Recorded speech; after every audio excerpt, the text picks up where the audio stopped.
Well, good evening, everybody. Firstly, let me welcome you to this LSE IDEAS and LSE Contemporary Turkish Study Group public debate on Turkey in the world. Part of the reason for holding this, although not the most important, of course, is that we've just recently produced a pamphlet, LSE IDEAS, called Turkey's Global Strategy, and I've been told to tell you all in no uncertain entrepreneurial terms that you can get it outside for the reduced rate of £5. That's only one reason for holding this event this evening. The other one, of course, is to debate both a very important country and a very important country which has just come out of very important elections held on the 12th of June of this year, the 17th general Turkish election. The result, as I'm sure you're all aware, was clear-cut. 49.91% voted for the AKP, the Justice and Development Party. This was the third victory in a row for Mr. Erdogan. It was a remarkable development, and one which, of course, establishes him as one of the most successful politicians in recent modern Turkish history. The goal tonight, or our aim tonight, is not just to debate the election, important though that clearly is and will be, for Turkey's future, but also to discuss Turkey after the election, what it will mean for Turkey, what it will mean for its own region, and from our point of view as well, what it will mean for Turkey's relations with the European Union and the European relations with Turkey.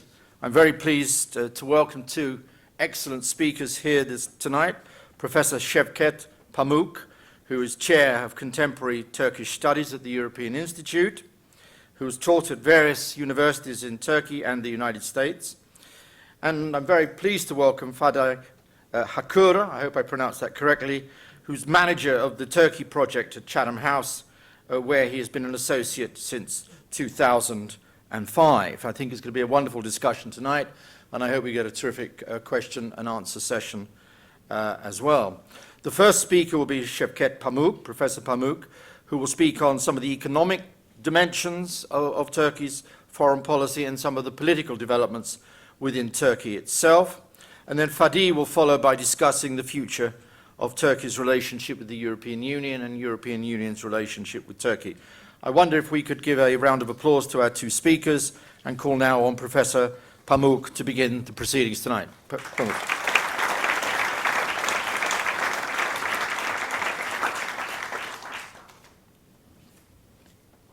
Good evening. Thank you very much, Professor Cox, for the introduction. I want to remind you about the report again. LSE IDEAS, the editor, Nick Kitchen, and the 8 editors, including Hadi, have produced an excellent and very insightful report on Turkish foreign policy. I do want to congratulate both the authors and LSE IDEAS for the successful completion of the project. I hope they will do more on Turkey and things related to Turkey. Now, I am not an author of the report. Fadi is part of the team, and he will, I'm sure, discuss a bit of the content of the report. In my comments, I would like to focus on two themes which have not received the attention they deserve in the recent debates on Turkish foreign policy. Turkey's more independent and more assertive foreign policy is often linked to the end of the Cold War and more recently to the weakening of relations with the European Union and the fading of the EU anchor. Now, both of these are undoubtedly true, but the emphasis on these themes alone, I am afraid, often misses a more nuanced view of Turkish foreign policy in the last decade. What I want to do is to focus, A, on the contribution of the economy to Turkish foreign policy, and B, the linkages between domestic politics and foreign policy. Now, both of these themes appear in the LSE IDEAS report, but I want to offer a somewhat different perspective on each of these. Let me begin with the economy.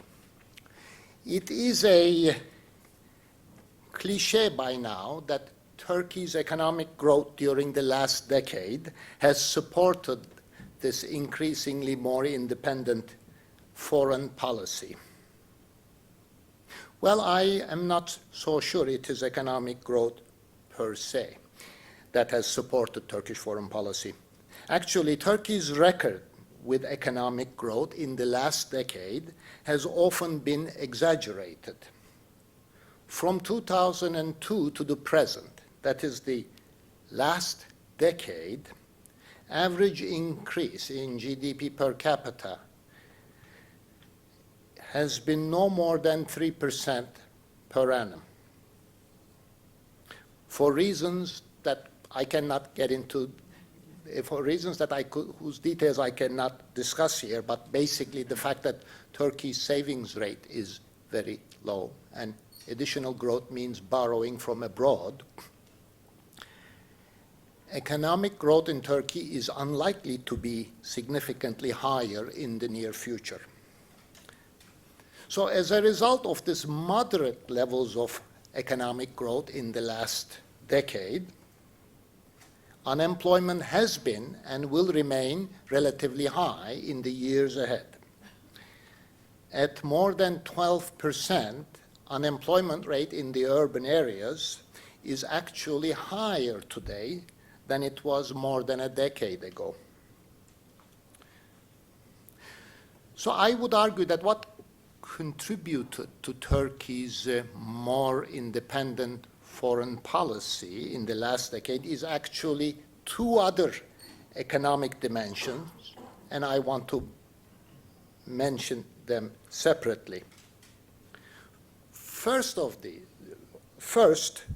Turkey's economic success in the last decade is related less to economic growth, but more to establishing macroeconomic stability. Let us remember that only 10 years ago, in the year 2001, after a decade of political instability and large budget deficits, during which Turkish economy experienced very high rates of inflation, the public debt in Turkey in the year 2001 had approached 100% of GDP.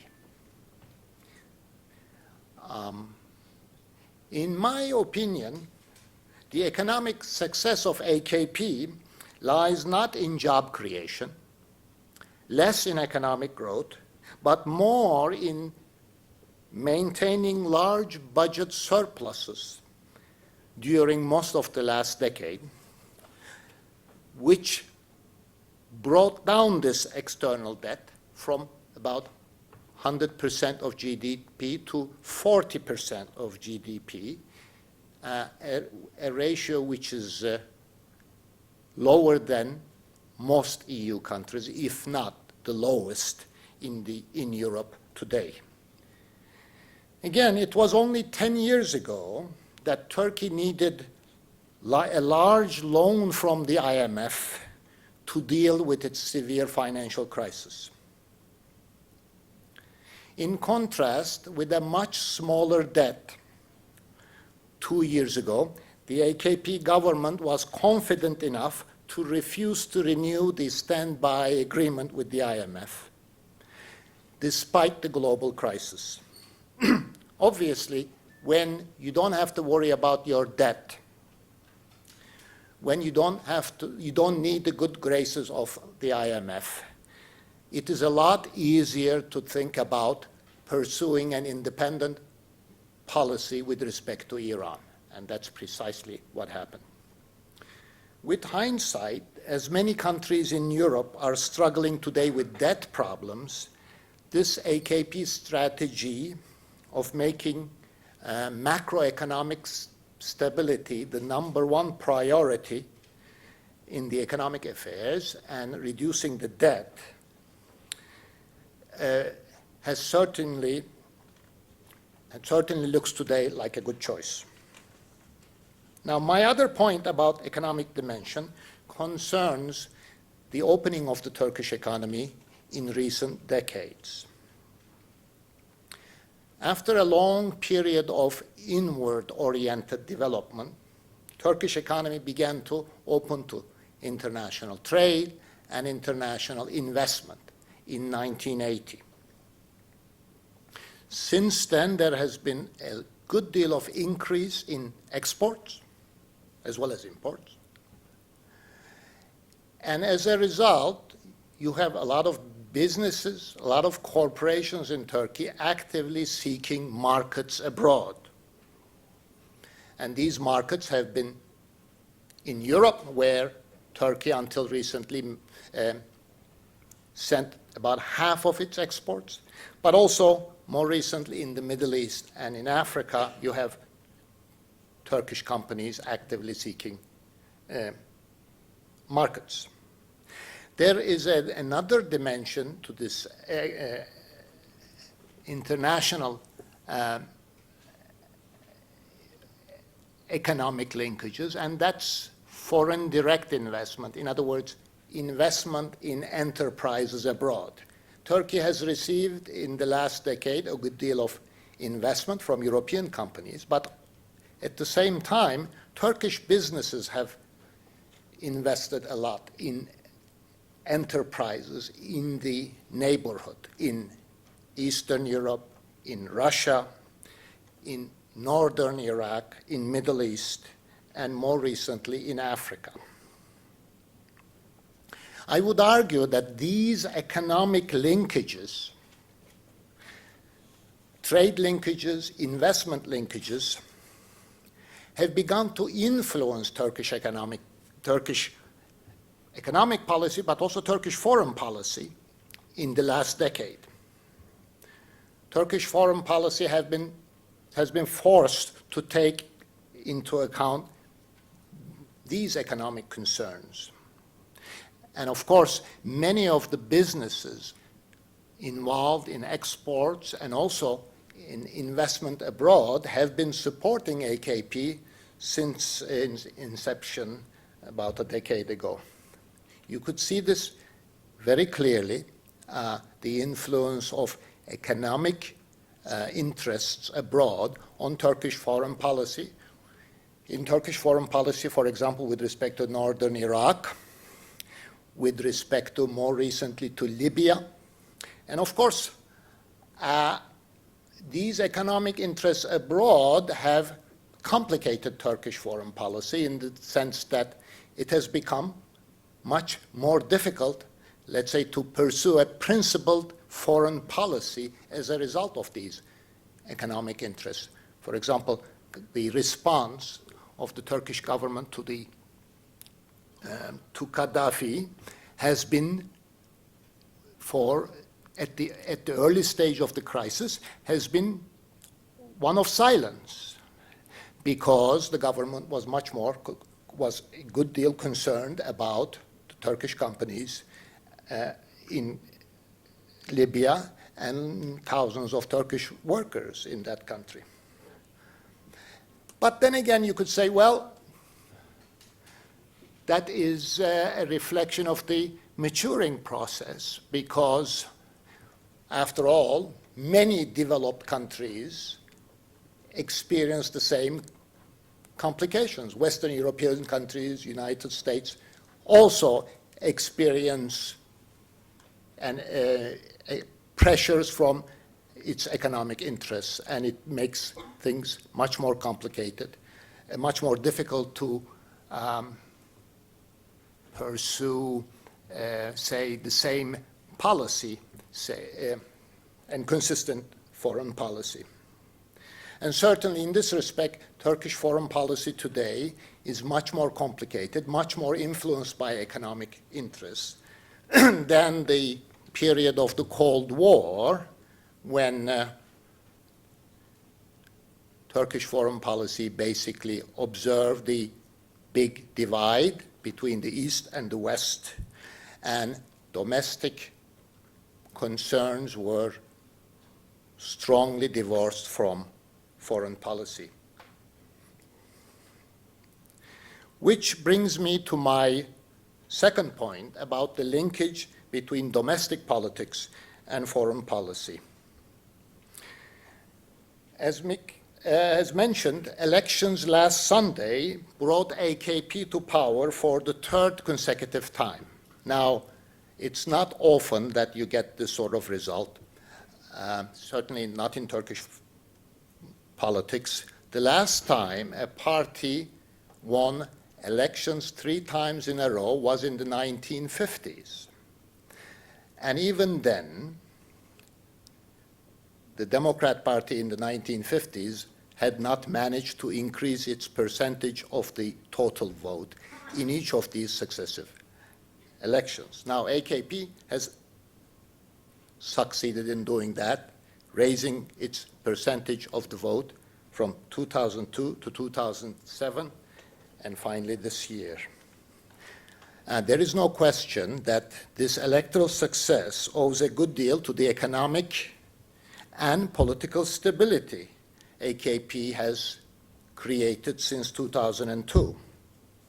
And there is no question that Turkish foreign policy has benefited from both the economic stability and domestic political stability during the AKP era.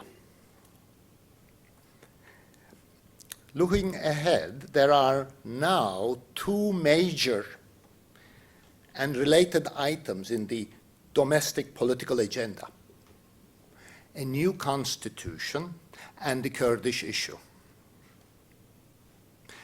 Both the government and the opposition repeatedly referred to these items during the election campaign, one way or another.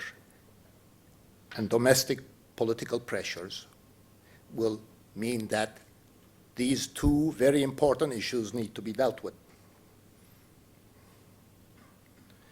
Now, since the election denied AKP the majority it needed to write the new constitution by itself, AKP will now have to cooperate with the other political parties on both of these issues. In his post-election speech Sunday night, Prime Minister Erdogan has promised to consult and cooperate with the opposition. One can only hope that a spirit of cooperation and compromise will prevail, but it will not be easy. The election campaign this year was unusually polarizing, even by Turkish standards. The recent record in domestic politics does not make it easy to be optimistic on this account. The main point, and the final point I would like to make here, is that Turkey's foreign policy, for Turkey's foreign policy to assume a stronger role in the region and beyond, not only economic stability, but political stability at home is essential. How successful Turkey will be in dealing with these 2 items in the domestic agenda, namely the constitution and the Kurdish issue, will have a very strong impact on the success of its foreign policy in the years ahead. On that note, I would like to stop. Thank you very much.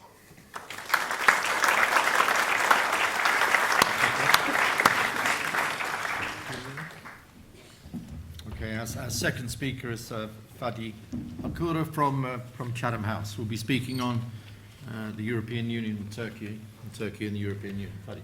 Thank you very much to Professor Cox for this kind introduction. I'm going to first talk about the current state of the EU-Turkey relations as we can see them today. The second part of my presentation will be on where this relationship is heading.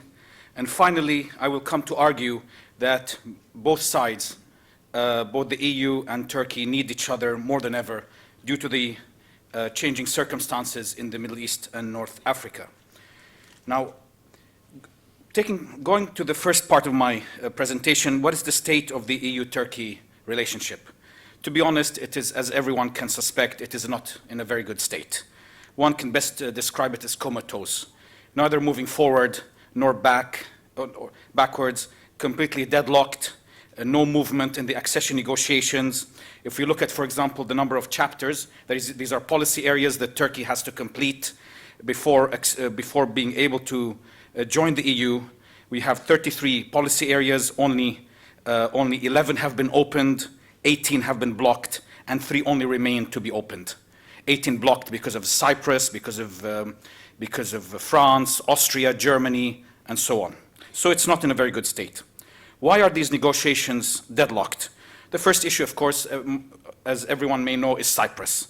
The Cyprus issue has been putting a major obstacle in Turkey's path to the EU. There's ongoing peace negotiations right now in Cyprus, but it looks like it's heading towards a gradual collapse. The second reason is France and Germany. Both President Sarkozy of France and Angela Merkel of Germany are both hostile to Turkey's ambitions to join the EU. A good example, President Sarkozy visited Turkey a few months ago for the first time, for a French head of state to visit Turkey in 18 years. Stayed only 5 hours in Turkey, did not want much of the Turkish hospitality. And he came to Turkey not as the president of France, but as president of the G20. So it was a double insult to Turkey. The third reason is the lack of reform in Turkey. There's clear indications that since 2005, the reform momentum in Turkey has been slowing down remarkably. If we look at the recent election campaign in Turkey, we can see that, for example, Prime Minister Erdogan did not go into much detail on reforming, for example, the healthcare, education, unemployment, inflation, so forth. He talked much more about mega projects, prestige projects. For example, building a city, building 2 cities in Istanbul, one on the east, one on the European side of Istanbul, one on the Asian side of Istanbul. Building a new canal, Istanbul, which is a big canal that will be basically similar to the path of the Bosphorus. Talking about building trains, creating a space agency, a defense industry. So very, very big promises and mega projects, but not much detail on individual, on structural reforms in Turkey. The fourth reason for this slowdown, for the negative relationship between the Turkey and the EU, is enlargement fatigue. The EU is tired of further enlargement. They've had enough, at least for the time being. They've had major enlargements of Eastern and Central Europe in the 1990s, and then in 2007 with Bulgaria and Romania, and now they have to handle with the Western Balkans. So there's not a strong motivation, impetus within the EU for a viable enlargement process. The fifth reason is the ongoing financial crisis in the EU. Greece is pretty much insolvent. Portugal is also insolvent. You have the so-called pigs country, Portugal, Italy, Ireland, Greece, and Spain. Those countries have some severe financial and solvency problems, and that's really taxing the EU's capacity to deal with other issues such as enlargement. The sixth reason, I would say, is growing cultural differences between Turkey and the EU.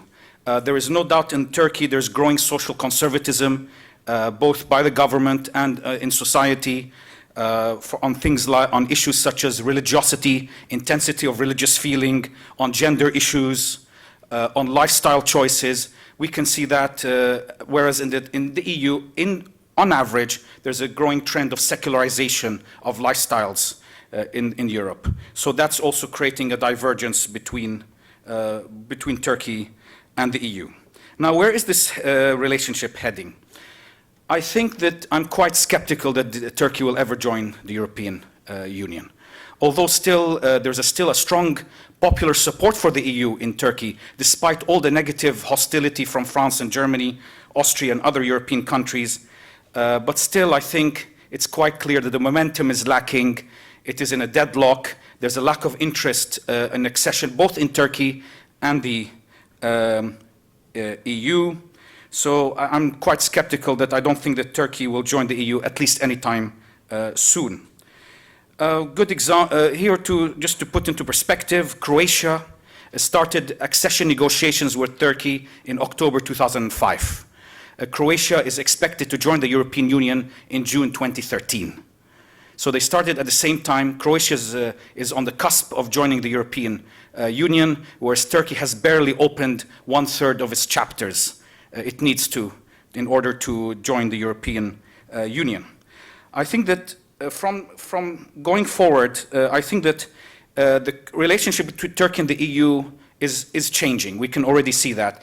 We'll see the cooperation between Turkey and the European Union will be less as a collective, so that Turkey will not be dealing with the EU as a collective entity, but more on an issue-by-issue ad hoc basis. So to take an example, if we take, for example, the issue of Libya, Turkey here is coordinating closely with France and the United Kingdom, together with Washington, with the exclusion of many of the other EU countries in dealing with the problem in Libya. I suspect you'll see more of that in the future, whether it's environmental issues, energy issues, foreign policy issues, regional, international. I think you will see much more cooperation on an issue-by-issue basis, ad hoc, with a small group of European countries, depending on the issue at hand. Very, very revealing was Prime Minister Erdogan's speech after the election victory on Sunday, 12th of June, when he came on the so-called balcony speech, when he came to when he gave the speech from the balcony of the AKP headquarters. During that speech, there was no mention of Europe or EU or West. There was only mention of Islamic countries, Arab countries, and Bosnia, but no mention of Europe, EU, no reference made to the West whatsoever. That seemed to indicate that the growing interest now of Prime Minister Erdogan, as well as Foreign Minister Davutoglu, and the government and the Turkish government, is a greater focus on the Middle East, on the Islamic world, and less attention and focus on Europe in the future.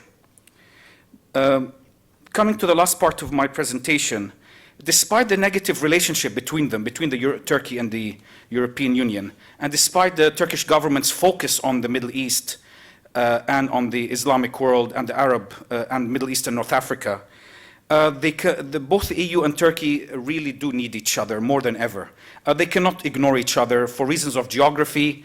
Turkey is on the southern flank of Europe. The fact that they share an enormous amount of trade, cultural links, millions of Turks live in Europe, around 3 million, for example, in Germany. So they really do need each other. Also, Turkey is a member of NATO. So at the end of the day, they even if there is not mutual feelings of support, at least there is that strong imperative to cooperate. What is driving this cooperation, even in the absence of a credible accession process? The first is the source of foreign direct investment to Turkey. If you look at the source of foreign investment to Turkey, 70% of it comes from Europe. The technology, know-how, research and development, again, the source comes from Europe, not from the Gulf Arab region, not from the Caucasus, not from Russia, not from China. It actually comes from Europe.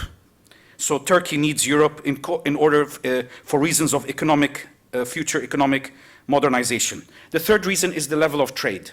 Despite the fact that Turkey has been diversifying its trade with the Middle East, with the Caucasus, with Central Asia, and with Africa, still there's around half of Turkey's trade is with Europe. So Turkey cannot afford to ignore Europe, nor Europe can afford to ignore Turkey. The fourth reason is the Turkish military. If you look at across Europe, European countries are cutting down, are slashing their military budgets quite drastically. If we see in the UK, David Cameron is slashing the budget here by 8%, whereas Turkey actually is having still a growing military spending, around $4 to $5 billion a year spent on new weapons procurement. So therefore, Europe needs Turkey's military capabilities, the fact that also Turkey contributes to some important peacekeeping operations, for example, the UN peacekeeping operations in southern Lebanon, as well as in Afghanistan as part of the NATO operations in Afghanistan, and of course Bosnia and Kosovo. The fifth reason is that Turkey is a frontier state. Last year, in June last year, we had Foreign Minister Davutoglu gave a speech at Chatham House. And the main theme of his speech was the fact that Turkey was no longer a frontier state like it was during the period of the Cold War. In the Cold War, if you can recall, go back to recall the period of the Cold War, Turkey shared the border, at the time confronted the Soviet Union. It was also surrounded by a hostile Iraq, a hostile Syria, which were in the Soviet camp. So at the time, Turkey was seen as a frontier state on Europe's southern flank, protecting Europe and the West from potential Soviet aggression. And Foreign Minister Davutoglu made the comment now that if you look at now the world map today, Turkey is no longer a frontier state because it has good relations with Iran, good relations with Syria, and also now the problems are in Afghanistan, Pakistan, the Middle East. So if you put the circle, this Eurasian circle, you'll see that Turkey is in the middle of all the action, so that Turkey is no longer a frontier state. I disagree. Actually, the recent events have shown that Turkey is again a frontier state. If we look at the implosion in Syria, and the fact that now you have 8,000 Syrian refugees that have crossed the border into eastern Turkey, the fact this shows that Turkey is a frontier state. If you look at the Iranian nuclear issue, again, Turkey is a frontier state. NATO, for example, now under President Obama's plan, under the NATO umbrella, wants to erect a NATO missile defense shield against future Iranian missile threats. Again, who's a key component of this missile defense system is Turkey. And Turkey has signed up, at least in principle, has signed up to establishing a missile defense shield on its territory. So again, this shows that Turkey, again, is a frontier state. Therefore, this, I think, forces the EU, at least to look at Turkey, to cooperate with Turkey as a security buffer against the potential instabilities from the Middle East and North Africa and the Caucasus spilling over into Europe. So if you look at overall, Turkey, if you look at all these reasons together, both need each other enormously. If you look at all the key issues now in the Middle East, whether it's Egypt, whether it's Libya, whether it's Syria, whether it's Iran, whether it's Gulf Arab security, Bahrain, Turkey's role is key. Turkey cannot act on its own unilaterally to solve the Middle East challenges. It gave that impression at times with some of the rhetoric from the government that Turkey can act on its own, that Turkey can defy gravity in the region and resolve some of the big challenges in the Middle East. In fact, that did not turn out to be the case. Where Turkey has real added value is as a facilitator, as a partner. We can see examples of that. For example, to take a good example, was the recent unity agreement between Fatah and Hamas. There, if you looked at, there was a very good account of how this agreement came about in the Independent. And in the account of the Independent newspaper, a Palestinian delegation went to Egypt to meet with the Egyptian Foreign Minister, Nabil al-Arabi, and to broach with him the possibility of Egypt re-engaging again in the Middle East, to try to bring the two sides together. Nabil al-Arabi, the Turkish Foreign Minister, Ahmed Davutoglu, happened to be in Cairo at the time. So Nabil al-Arabi invited him to the meeting with the Palestinian delegation, and from then on, a momentum was generated in bringing that unity agreement between Fatah and Hamas. And there, Turkey's critical role was acting as a facilitator in helping the Egyptians to bring about unity among the Palestinians. So in conclusion, despite the fact that there's a very negative feeling and mutual loathing, I would say, between Turkey and the European Union, the fact that the accession process is pretty much in a stalemate, the fact that Cypriot peace negotiations are heading to gradually heading to collapse, and the fact that also Europe is now in the midst of a lot of turmoil with the Greek financial, with the insolvency of Greece and Portugal and Ireland. Despite all of that, we can see also countervailing factors that force the two parties together. That was particularly given the dynamic and unforeseen changes in the Middle East and North Africa. Thank you very much.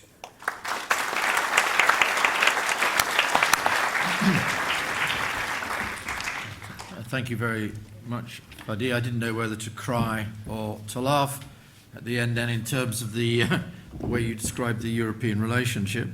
It was half empty, half full glass, but largely half empty, I thought.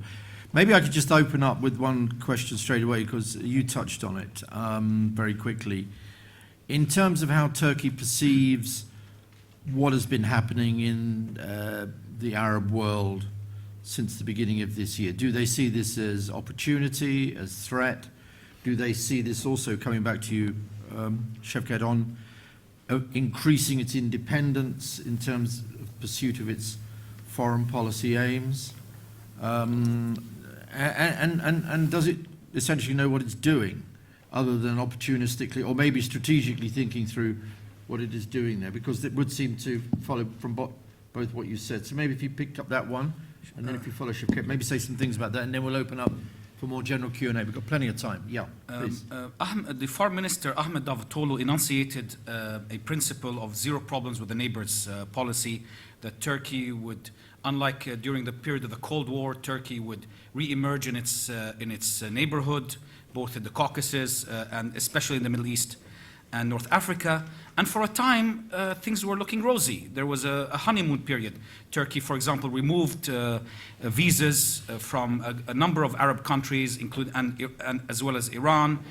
Trade was expanding. Turkey had some ambitions to create a free trade zone encompassing Jordan, Lebanon, Syria, and Turkey.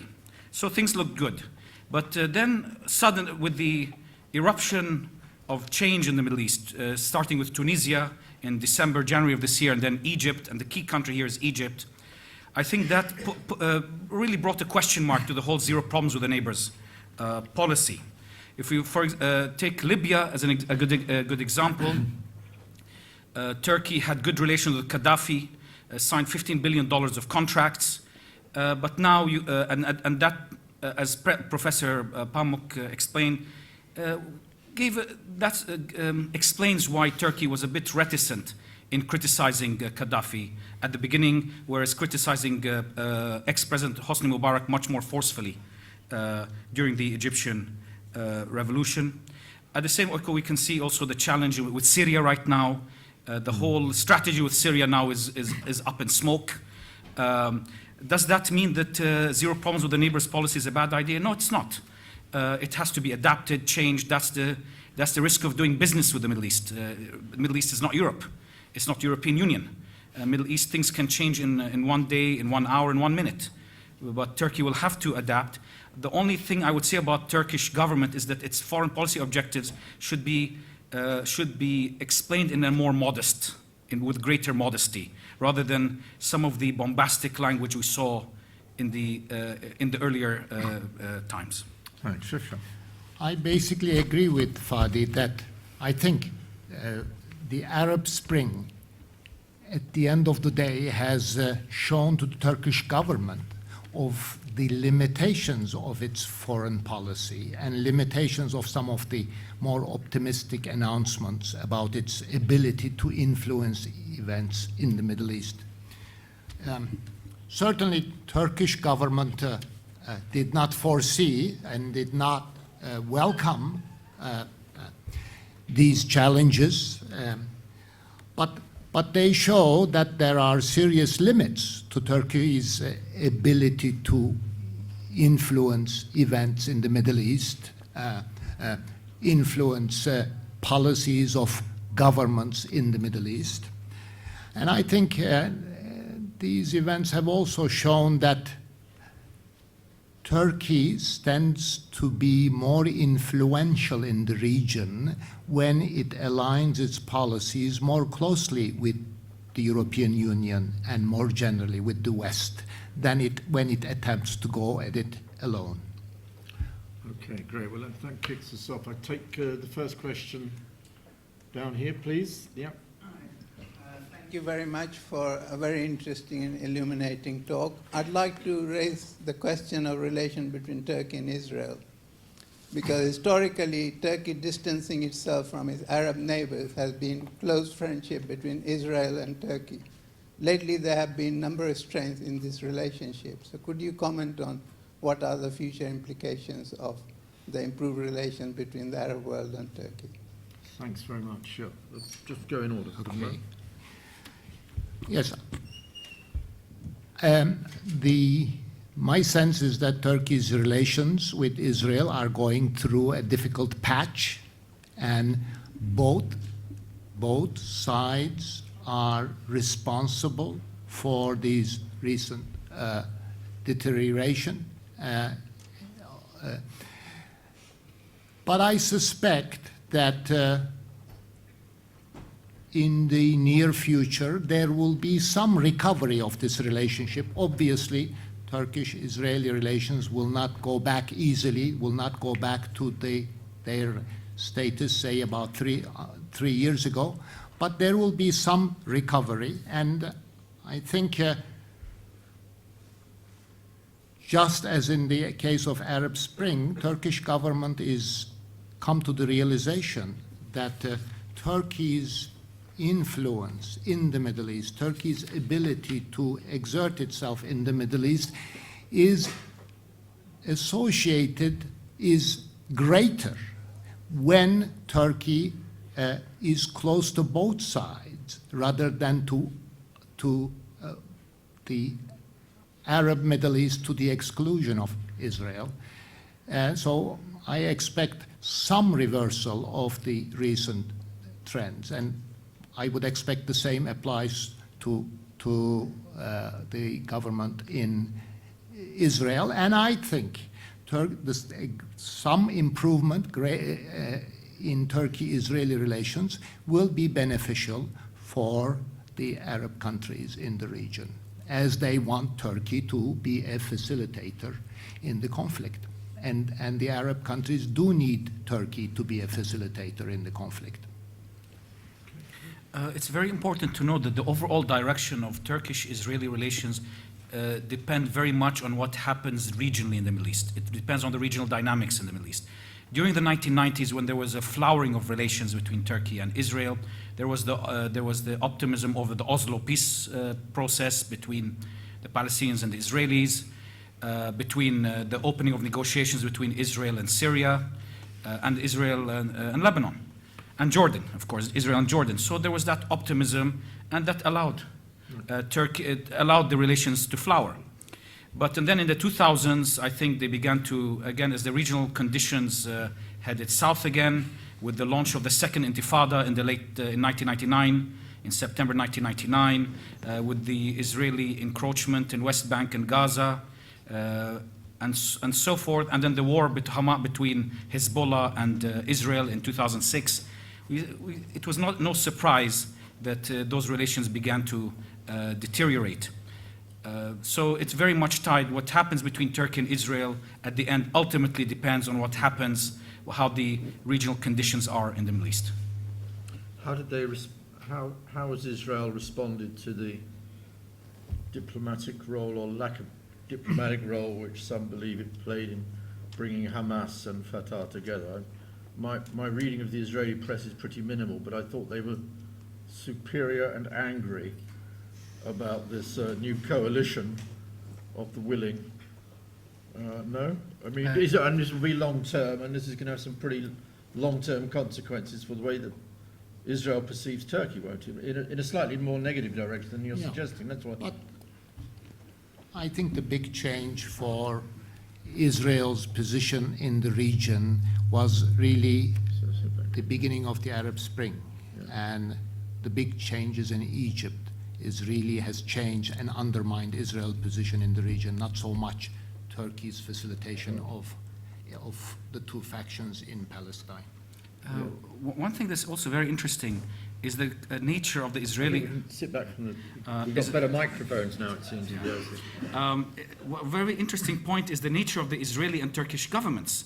If you look, actually, they're actually quite similar in many respects. For example, both are very nationalistic, both are very conservative, and both are very willing to fight for the interests of their countries. So it makes compromise between them that much more difficult. You can see the rhetoric also, both sides also, at the time, especially in 2008, 2009, and 10 engage in some silly rhetoric, for example, with the Israeli deputy foreign minister seating the Turkish ambassador in the lower chair and then not putting the Turkish flag, and the rhetoric from the Turkish government was equally tough. So that makes compromise between both governments that much more difficult. Okay, there's a lady up there who's got the microphone in her hand. Yes, thank you.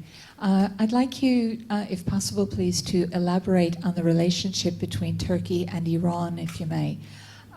On the one hand, you talked about relations being very good. On the other hand, Turkey having signed up to being part of the US missile shield against Iran. How seriously does Turkey take what is talked about by the neocons in particular as a nuclear threat posed by Iran? How seriously does Turkey take that supposed threat? I'll take the Turkey-Iran question, but I'll come down here. The gentleman there with the microphone in his hand. Chris. Yeah, I'd just like to ask both speakers if they could discuss a little bit one of the factors that wasn't mentioned affecting Turkish foreign policy, which is the Prime Minister and his personality, or perhaps ego. It seems to me there's a bit of a contradiction or a paradox about Turkey's foreign policy at the moment, which is on the one hand they have this zero problems with neighbours, but on the other hand you have Erdogan's desire to be widely liked, especially in the Arab and Muslim world. And you're seeing sort of this, particularly at the moment in Syria, where you've got a lot of protesters on the streets and definitely in the refugee camps now, who are shouting Erdogan's name because they expect him to do something, because he's put himself forward as this champion of sort of the Muslim world in recent years. Now that doesn't really correlate with sort of a realist foreign policy. So my question is whether or not you see Erdogan as sort of an asset or perhaps a liability to Turkish foreign policy in the long term. He's just won a third election, so there you go. Yeah. Sounds like an asset to me. But there you go. Şevket, do you want to do Iran, or do you want to do the personality of your Prime Minister? Well, let me go very briefly, and then I'm going to let Fadi handle these.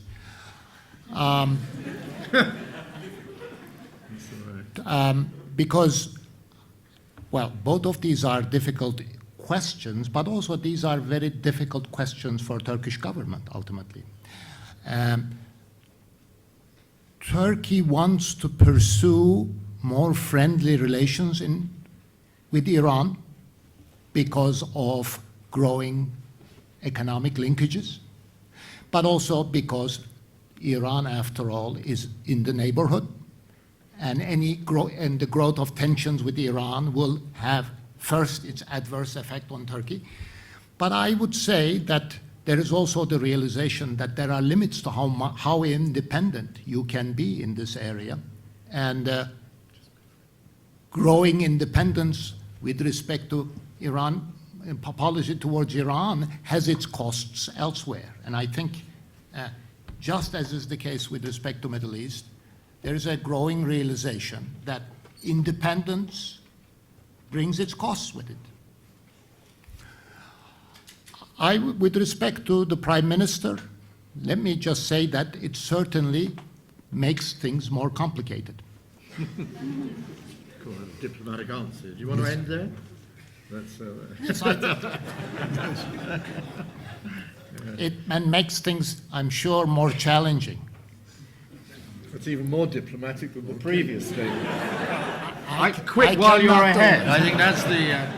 We'll hand over the tough one then to our colleague from Chatham House. Well, Turkey and Iran, first of all, Turkey has signed up, at least in principle, to the NATO missile defense shield, at least in principle. As for Turkey and Iran, there was a sudden improvement of relations between Turkey and Iran, especially following the US invasion of Iraq in 2003. So there was a sudden, but I've always argued that that relationship was an alliance of convenience rather than a strategic alliance. What happened was that there was converging interests, starting off with Iraq. Both, for example, Iran and Turkey did not want to see an independent Kurdistan in northern Iraq. Both wanted America to leave the neighborhood. Both wanted a stable, unified, centralized Iraq. So that brought the two sides together. But if you look at more closely, Iran, I don't think ever trusted Turkey. If you look at all the major economic projects between Turkey and Iran, they never came to fruition. For example, Turk Telecom in 2004, I believe, which is equivalent of Vodafone here, managed to win a tender to build a second GSM license, to build a second GSM network in Iran, a second cell mobile network, and was given, I think, 75% of the overall equity. But then the conservatives in the Iranian parliament reduced it down to 10% eventually, and then then Turkey withdrew. You look at the gas and oil projects, there have been a lot of agreements, memorandums of understanding signed between Turkey and Iran to cooperate in energy, etc., but none of them have been actually implemented. So, and I think it's Iran preventing Turkey from having a big stake in what Iran considers, the Iranian government considers strategic sectors of its economy due to its mistrust of Turkey. And I don't think that's completely wrong. If you look recently, for example, over Bahrain, Turkey has sided with Saudi Arabia and the Gulf Arab states rather than Iran. If you look at Syria, for instance, now that relationship between Prime Minister Erdogan and President Bashar al-Assad has pretty much deteriorated, and Turkey is increasingly siding with the Syrian opposition, especially the Syrian Muslim Brotherhood. So we can see that gradually Turkey is moving towards the Sunni bloc, despite all the initial rapprochement between Turkey and Iran and Turkey and Syria. And I suspect that will continue unless there are new circumstances emerged that bring the two sides again together. As for Prime Minister Erdogan's personality, that's a tough one. Prime Minister Erdogan he conducts foreign policy by instinct. He does not like, he does things by instinct, he does politics by instinct. And his instincts are very, very successful. At least he knows what the average Turkish voter wants to hear, what policies they want, especially the Anatolian base of the Turkish Prime Minister. Also, foreign policy-wise, it has been sometimes a success and sometimes not so much successful. If we look at Egypt and Tunisia, the Turkish Prime Minister's instincts were absolutely correct. When 9 days into the Egyptian revolution, he told Mubarak to leave. I think the first international leader to tell Mubarak to go. And his instincts served him right. But then if we look at Libya, I think there we can see question marks emerge. Very interesting to note is that the Turkish Prime Minister, if we look at recently Pew Research, a very well-known institute in America that does polling on foreign policy issues, found that the Turkish Prime Minister was extremely popular in the Arab world, but not so popular in Europe. I suspect that popularity will start to be tested as the expectations of Prime Minister Erdogan get higher and higher, but perhaps that he will not be able to meet them. Thanks very much. There's a question down here. The people examining the microphone rather than speaking into it. Right. I think that's working. A lady at the back, so I'll take two together. Good. Yeah, I'll go. Yeah, please. So you spoke about Turkey's discussions with the European Union. I wondered if you could tell us a bit more about what Turkey would like to gain through full membership of the European Union, looked at not just from the economic point of view, which I think I'd like to hear your views on, but also from the political point of view. Okay, and then the lady here, please. Yeah. My question would be what your thoughts are on the Istanbul International Financial Center. Obviously, it's a very ambitious plan that touches lots of aspects in the capital markets. But we've seen Dubai trying to become an international financial center. Casablanca has ambitions, other markets in the region as well. So I would be interested to hear whether you think it's a realistic project or if it's one of the prestige projects of the Prime Minister. We'll just take those two together, yeah. Okay, all right. Maybe second. Well, until recently, if you asked Turks about the benefits of membership in the European Union, they would tell you first economic prosperity. That's perhaps because Turks until recently, and even today most Turks, have not given much thought to what it means to be part of the European Union, what it means to be European. There is no question that membership in the EU will bring economic benefits. Perhaps these economic benefits will be somewhat less today or somewhat less in the Turkish case than in the cases of other enlargement countries in the past, because Turkey is such a large country. And obviously today's European Union's fiscal capacity is sharply lower. But there are those economic benefits nonetheless. I think the greater benefit is really consolidation of Turkey's democracy and strengthening of its political institutions. And ultimately, that is the goal, I think, that is the benefit for both today, for both Turkey's government and Turkey's opposition. That is the major benefit of membership in the European Union. And of course, a stronger democracy will also mean greater economic prosperity, if and when that membership comes. I think the delicate issue here would be, since it is not really realistic to expect Turkey to become a full member anytime soon, the skillful thing to do would be to keep Turkey on track and to continue to improve Turkey's institutions, especially political institutions, even without membership. I think that would bring in those kinds of benefits without membership. With respect to Istanbul as a financial center in the region,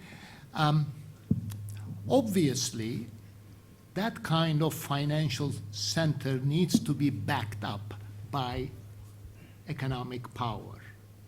That Istanbul and more generally the Turkish economy needs to be a regional hub, needs to develop its economic linkages with the region and also with Europe.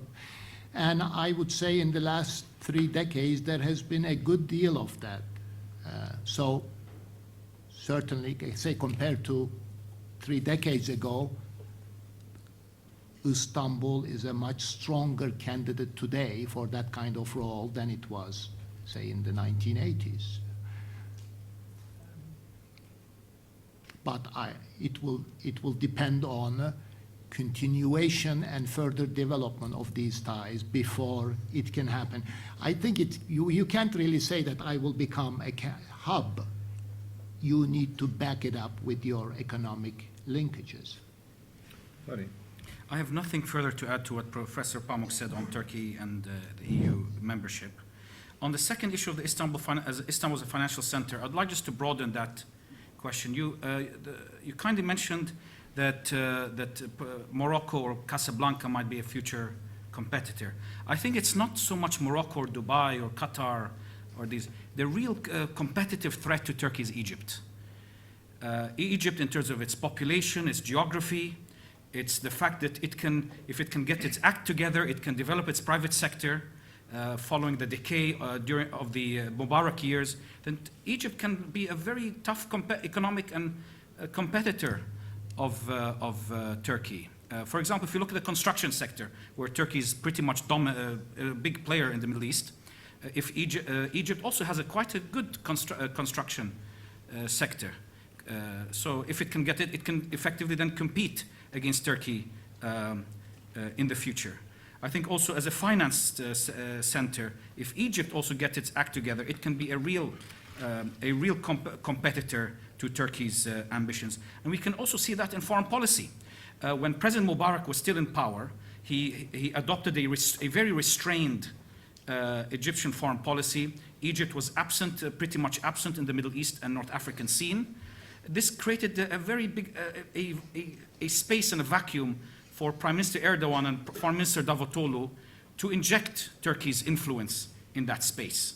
But now with the removal of President Mubarak, we can see now a much more assertive Egyptian foreign policy. That space and vacuum has pretty much disappeared.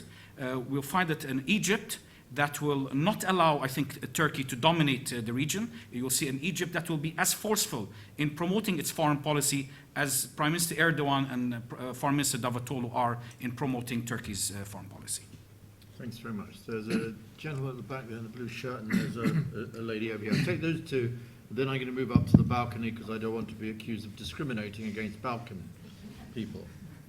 What kind of constitution do you think it's likely that Turkey will end up with now?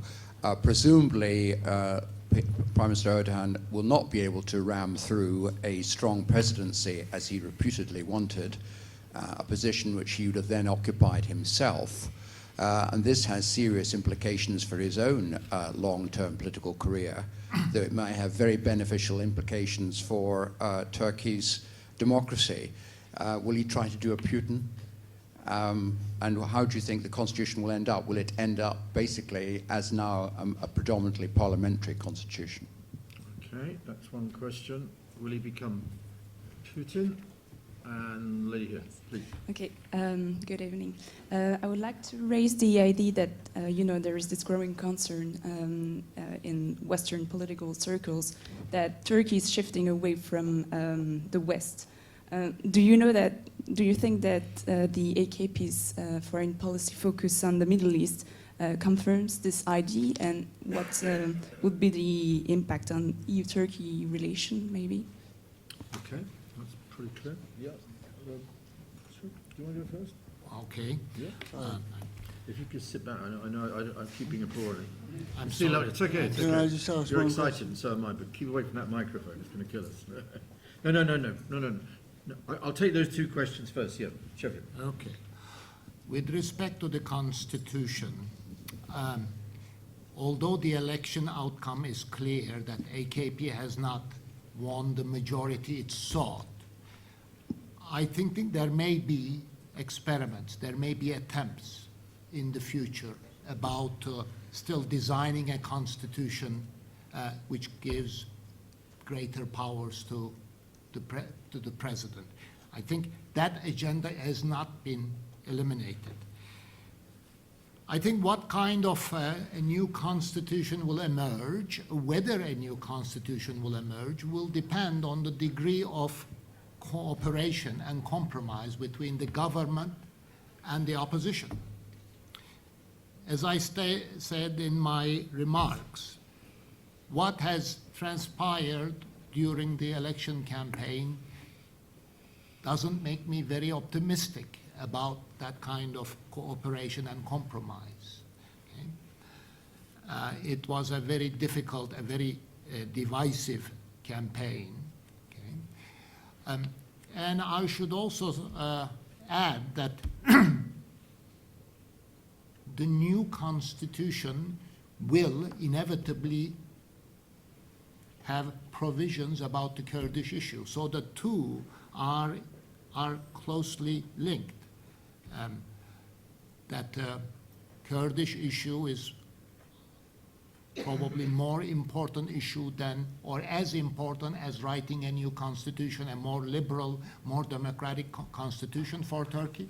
It is a very important question for Turkey.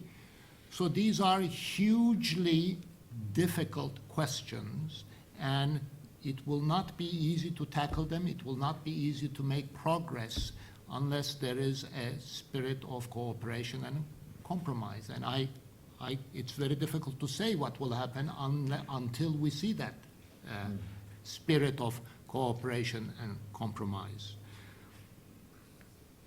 With regard to the question of Turkish foreign policy, whether Turkish foreign policy is shifting away from the West, I think it's really a cliche, and as Fadi has emphasized, I think although at earlier stages Turkish foreign policy appeared to be shifting away from the West, I think both sides recognize that even without a clear-cut perspective of membership, they both need each other, and each side will be more effective with the other than without the other. Fadi? On the issue of the constitution, I think the parties are very, very far apart on what they would like to see, what clauses they would like to see in the constitution. If we take the pro-Kurdish Peace and Democracy Party, that also had quite a significant victory in the elections. They would like to see, for example, Kurdish becoming an official language in Turkey, to have Kurdish taught in schools in Turkey. They would like to see also what they call democratic autonomy, which essentially means creating a federal state in Turkey. That is the devolution of power from the center to the municipalities and the provinces. I think that no major Turkish party supports that, neither the center-left Republican People's Party, nor the Justice and Development Party, and nor do the Turkish nationalists accept that. So that's one. Also, between the Republican People's Party and the AKP, there's also some enormous differences. For example, if you look at the institution of the Diyanet, which is loosely translated as the Religious Directorate's Office. This is an office that regulates religion in Turkey. It comes under the control of the Prime Minister, has a very, very big budget. The officers of the office constitute as civil servants of the state. And there, for example, the Republican People's Party want to downgrade the role of the Diyanet. The AKP does not. The Republican People's Party want to make religion classes in schools optional. At the moment, they are obligatory under the Turkish constitution. But the Republican People's Party want to make it optional. That's not acceptable neither to the nationalists, it seems, and definitely not acceptable to the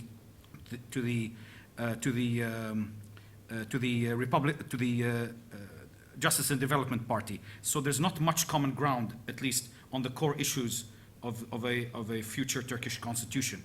As for shift away from the West, I think this is becoming increasingly an outmoded, redundant, and sterile debate. We can see there is a global shift of power and power balances. We can see the rise of China, the rise of India, rise of Brazil. Whether they will supersede the United States in the future or not is another debate, but at least they are rising up economically, politically. So does Brazil constitute East or West? I don't know. What about China? What about India? India is a democracy, the largest democracy in the world. Does it constitute East or West? So Turkey is, what's happening in Turkey in part is reflecting the global shifts in the power balances. Now, secondly, the collapse of the Cold War. It was natural for Turkey to re-engage with the Middle East, with North Africa, with the Caucasus, with Central Asia, with Russia. Why shouldn't it do so? That's part of the strengths of Turkish geography. Its strategic geography dictates that it cooperates and not just and focuses just on one continent, but tries to cooperate with its neighborhood. And not just neighborhood, its neighborhoods. Now, perhaps there can be some criticism that maybe the Turkish government is putting too much emphasis on the Middle East at the expense of Europe. But let's also look on the other side. Europe is also has not been really treating Turkey as a partner in the relationship. So it's both sides. One shouldn't just complain that Turkey is moving away from Europe. Europe has also been moving away from Turkey. So I think both sides are at fault, not Turkey alone. Thanks very much. There's a lady up there with the microphone and a gentleman here. Yes, the lady first, and yeah, please, and then I'll come back downstairs. Yeah. Yes, we have talked a lot about the Turkey in relationship with the EU and the Middle East. I would like to, given that the Asian countries, the continent, the economy is quite strong at the moment, and China as well, if you have just said. I would like to know your view on how Turkey see Asian country, especially China. Okay, thanks. And yeah. Well, my question will be a little bit similar because for the most part the focus has been on Turkey's relationship with Middle East and also a little like reading the Turkish foreign policy from a religious perspective. But given some scholars call it like new Turkish de Gaullism, and when you look at it like a couple of days ago, the military drill between Turkey and China, the photo regarding the military drill between Turkey and China has been released to the press, and like Turkey has just signed the visa-free travel with Russia and intensifying cooperation with countries like Serbia. Looking from this perspective, don't you think that it would be much more realistic to call Turkish foreign policy as going to the direction of what we can say, like, the direction of de Gaulle in 1960s? Okay, right. Turkey and China, and is Turkey becoming France? Possibly in the 1960s. In the 1960s, at least. Yeah. There was a period of wobble between the Turkish-Chinese relationship at the time of the uprisings in the Uyghur regions, the Turkic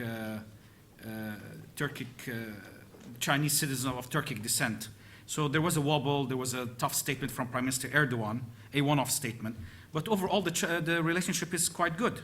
For example, Turkey and China have agreed to increase their bilateral trade to $50 billion by 2015.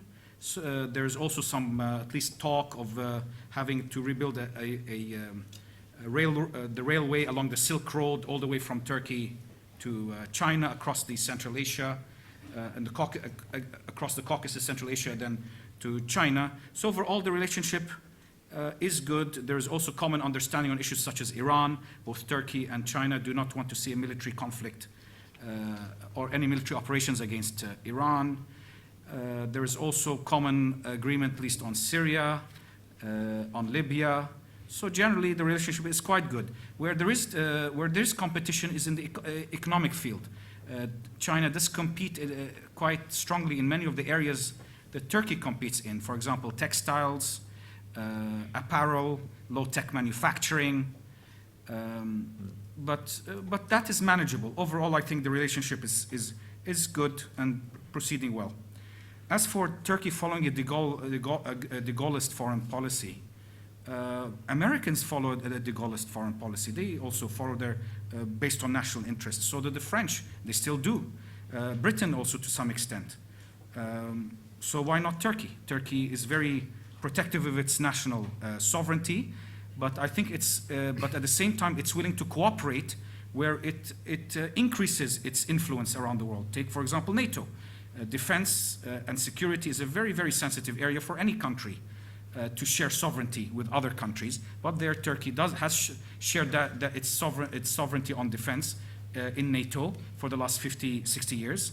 So it's quite natural for Turkey to pursue a foreign policy based on what it considers its national interest. I think these two questions are really very similar in the sense that there has been a significant shift in Turkey's relations with the rest of the world over the last 2 decades. Think about the era of the Cold War, when Turkey's foreign policy was really dictated by the East-West divide. And it was also at the same time that Turkey's economy was inward-oriented, and Turkey really didn't care very much about what happened beyond its borders. Well, obviously, things have changed since. Turkish economy is stronger, more stable, and Turkish businesses have a much greater awareness. They are much more active, at least in the neighborhood and beyond. Okay? And Turkish foreign policy is learning to deal with this new world, post-Cold War world, also a world where the economy is stronger, which gives Turkish foreign policy makers greater room for maneuver. And I think this is, in many ways, this is a very early period for Turkey coming to terms with these new possibilities, opportunities, but also limitations. And I think inevitably there will be a lot of trial and error during the process. There will be overly optimistic statements, announcements about Turkey's capacity to change things in its neighborhood and beyond. But I think there will also be some learning by doing. And I think that ties both of these questions together. It applies to China and also to this the question of more independent foreign policy. Okay, I've got one question here, and then I've got a gentleman over here first, second, then I'll come back up to the balcony, please, yeah. I have an interest in migration issues, and one of the things that Sarkozy and Merkel are noted for is strong opposition to migration, and this somehow transfers over into Turkey in that they're trying to accommodate more of that far-right vote, which is rather wary of foreigners, as it were. Do you think that when Merkel and Sarkozy eventually leave and perhaps more left-leaning parties enter the European power scene, that European accession will be on the table once more in a way that it is not at the moment with these conservative leaders? Okay, right, when Nick and Angela go, and gentleman there, please. Just as I find it absolutely amazing that you can get through an hour and a half of discussion without heavily involving Islam and the thought that Turkey will or could have a role as an intermediary between Europe and the Islamic countries. Yeah. That's one thing. And secondly, this is really quite a factor because I have a friend who is has been quite an important person in France, and he goes apoplectic practically when this idea of Turkey joining the common market is put forward. And I think while people like this govern policy, then this is going to have a major effect in France and Germany.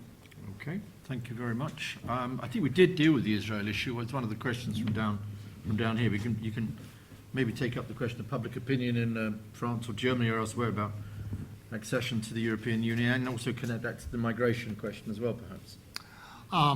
The migration question, of course, is one that worries the European public opinion most about Turkey's membership, or one of those issues that is of greatest concern. It is interesting that with respect to this issue, Turkish governments since the 1970s have always agreed to have exceptions, derogations, that they have agreed that if Turkey ever becomes a member of the EU, that Turkish governments will accept periods of restriction on labor mobility, just as the EU has done this to other enlargement countries like Poland. But there is also something else that most Europeans are not fully aware of.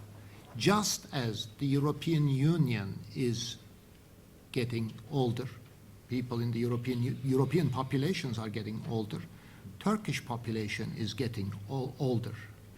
And in a few decades,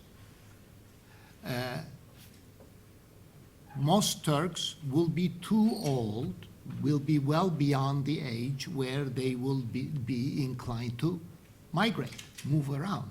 Okay? So that this changing age structure of the Turkish population, combined with the fact that Turkish economy is experiencing growth, that Turkish incomes are gradually but converging towards EU averages, means that in a few decades, and certainly nobody expects full membership and full labor mobility for Turkey during the next few decades. By that time, very few Turks will be in a position or will be willing to migrate. So I think in many ways it's a non-issue. But in the short term, I think this issue, this fear, is certainly keeping the European Union, European public at least, strongly opposed to Turkey's membership. And will it change if and when Sarkozy or Merkel are no longer in charge. And Well, I think a lot more has to change than the government, it seems to me, because right now, European Union is concerned about much more longer-term issues about debt, economic stagnation, and so on. All of those have to change, it seems to me, before issues of Turkey's membership will be taken seriously in the European Union. Well, to come to the issue of if left-wing parties start to dominate the political scene in Europe in the next few years, will that accelerate or at least re-energize the Turkish-EU relationship? I think that if you look at the French Socialist Party, it is less strident in its opposition to Turkey's membership of the European Union. It's definitely, compared to Sarkozy's language and posture and theatrics, far less strident. But still, I think you can see hints of skepticism of Turkish, in the French Socialist Party, for example, of Turkey's membership of the European Union. Of all the major French socialist politicians who endorsed Turkey's membership of the European Union, was only one. It was Dominique Strauss-Kahn. When he ran for the leadership of the Socialist Party a few years ago, he was the only one to, in the debates, leadership debates, to publicly state his complete, strong support of Turkey's membership of the European Union. None of the other socialist leaders did that. Similarly, if you look at the Socialist Party in Austria, it is deeply opposed to Turkey's membership of the European Union. So is the Green Party in Austria, also opposed, deeply opposed. In Germany, the elite, the leadership of the socialist, the SPD, the Socialist Democratic Party in Germany, favors, but its rank and file is quite hostile to Turkey's membership of the European Union. That's thanks to at least the visionary leadership of Joschka Fischer and Schröder on the accession of Turkey's accession to the European Union. So at the same time, also as a final thought, is that a relationship that does not have much momentum in the beginning and in the middle, I think it'll become extremely difficult to re-energize it in the future. And the key point also is that Turkey itself is losing interest in the European Union, and recovering that interest may be a very, very challenging task in the future. Thanks. I've got two very last quick questions. Sorry, I just have to take them. There's a gentleman and a lady. Yeah, take the gentleman first and the lady, and then we'll conclude. Yeah, please, sir. Thank you. I can see there are good, there seems to be good potential, possibilities and opportunities for Turkey. But Turkey is facing... Use the mic, yeah. Turkey is facing challenges from everywhere. Yeah. Now, the main two challenges Turkey faces is one is from the Islamic world and from the EU. This puts Turkey in a very difficult situation. How do you think Turkey can deal with this situation without losing its ties with the Muslim world and the EU? Okay, and then thank you. Thank you very much. And then just be the last one, please. Yeah. Yes, my question is about Turkey's, if the panel has any comment about Turkey's soft power of public diplomacy, because you have mentioned that the Arab Spring showed the limitations of Turkish government in its foreign policy. I'm just wondering what the panel has to say about its soft power, or whether it has any soft power in the Middle East. Okay, soft power and potential conflict between. Yeah, I think these two questions are also similar. I think Turkey has, if it positions itself well, if it doesn't overestimate its capacity, Turkey can be a facilitator between Islamic Middle East and the European Union, having strong relations with both. I think ideally that's what Turkish foreign policy is trying to achieve. And I think this soft power is not limited to foreign policy. I think this soft power can be supported, should be supported by economic linkages. I think. So my sense is that as Turkey's relations with the European Union cool a little bit, Turkey is using, ideally, Turkey could use this as an opportunity to diversify its linkages in its neighborhood without really hurting its ties with the European Union. That should be the ideal. But this, after all, I think these recent few years has been a period of learning in this respect about Turkey, not only about its limitations of its capacity, but also learning from its mistakes as it perhaps overestimates what it can do in this area or in that area, or what the rest of the world can do.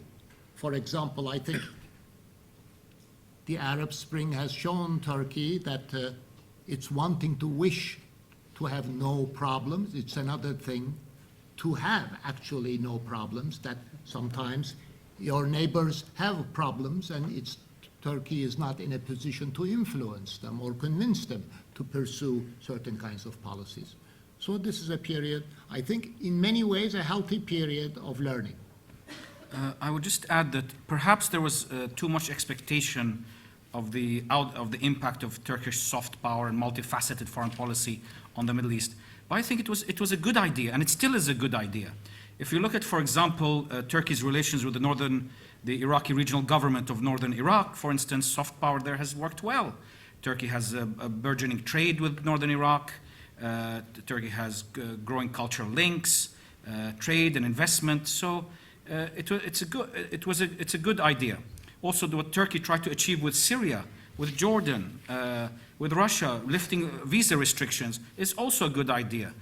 Increased trade, people-to-people contact, tourism, investment is always a good idea. And I think it's something that the Middle East countries should learn. For example, if we see how Bahrain is being handled at the moment as a security issue, rather than as a security issue, especially by the Gulf Arab states, I think they could learn something from Turkey to try to use soft power and ideas of soft power to deal with the problems in Bahrain, for instance.